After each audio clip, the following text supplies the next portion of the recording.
और Donald Trump की Iran को धमकी, समझिए किस तरीके से ट्रंप ने यह साफ कह दिया कि ईरान पर सेकेंडरी टैरिफ लगाएंगे, कुछ हफ्तों में हेवी टैरिफ लगाया जाएगा।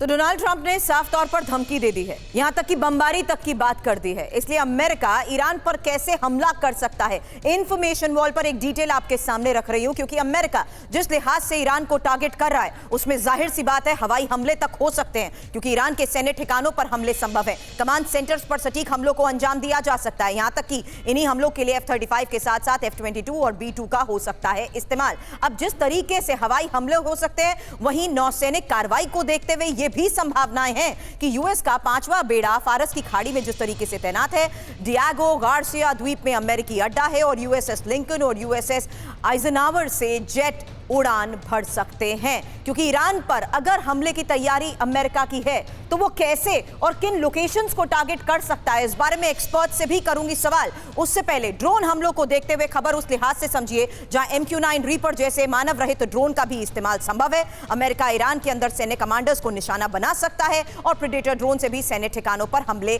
संभव हैं। लेकिन ईरान पर आपको बता दें, जमीनी अभियान को देखते हुए यह खबर इस लिहाज से समझी जा सकती है जहां अमेरिका स्पेशल फोर्स के जरिए गुप्त अभियानों को अंजाम दे सकता है, वहीं नेवी सील्स या डेल्टा फोर्स की सीमित अभियानों के लिए तैनाती और साथ ही घुसपैठ करके महत्वपूर्ण सुविधाओं को नष्ट भी कर सकता है।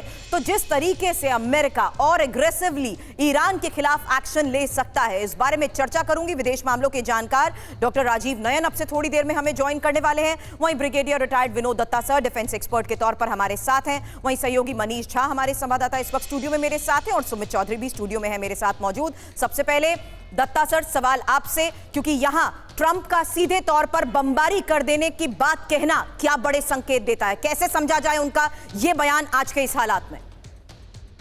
देखिए साहब, जब से सुरभि ट्रंप साहब ने अपनी जो दूसरा टेन्योर है उसकी कमान संभाली है, तब से वो काफी पॉलिटिकल या इंटरनेशनल लेवल पे रिटोरिक पे काफी विश्वास रखते हैं। उन्होंने पनामा कैनाल का मुद्दा उठाया, उन्होंने ताइवान का मुद्दा उठाया, टैरिफ ट्रेड एक नई जंग उन्होंने जारी की और यूक्रेन की सारी इमदाद उन्होंने बंद कर दी। और ये एक नया सिलसिला उन्होंने शुरू किया है कि ईरान से पहले उन्होंने कहा था कि हम वार्ता करेंगे, लेकिन अब उन्होंने बिल्कुल क्लियर चेतावनी दे दी है कि साहब 6 दिन में अगर रिजल्ट्स नहीं दिखाई दिए तो सेकेंडरी टैरिफ लगाए जाएंगे, वरना उसके जो न्यूक्लियर प्रोजेक्ट्स हैं उन पे अटैक किया जाएगा।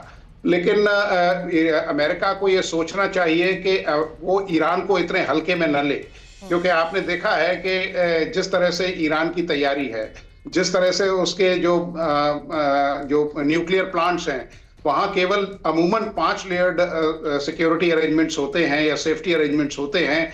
ईरान ने अमेरिका की धमकी को देखते हुए 7 लेयर्ड सिक्योरिटी अरेंजमेंट्स कर रखे हैं और उसके ज्यादातर जो प्रोजेक्ट्स हैं वो पहाड़ियों या उस तरह के ज्योग्राफिकल कन्फिगरेशंस में हैं कि वहां एयरफोर्स और ये जो उसके लॉन्ग रेंज एंगेजमेंट टारगेट्स हैं वो वहां बहुत ज्यादा कारगर नहीं होंगे। तो इन सब चीजों को मद्देनजर रखते ईरान ऑलरेडी तैयार है। और अभी आप देखिए जो ईरानियन रिपब्लिक गार्ड से IRGs उन्होंने एक बड़ी मेजर एक्सरसाइज की है। सर मैं उस पर भी आऊंगी, उसकी तस्वीरें भी दिखाना चाहती हूं, लेकिन इस बीच ट्रंप ने जो बयान दिया है उसके बारे में मैंने आपसे सवाल किया।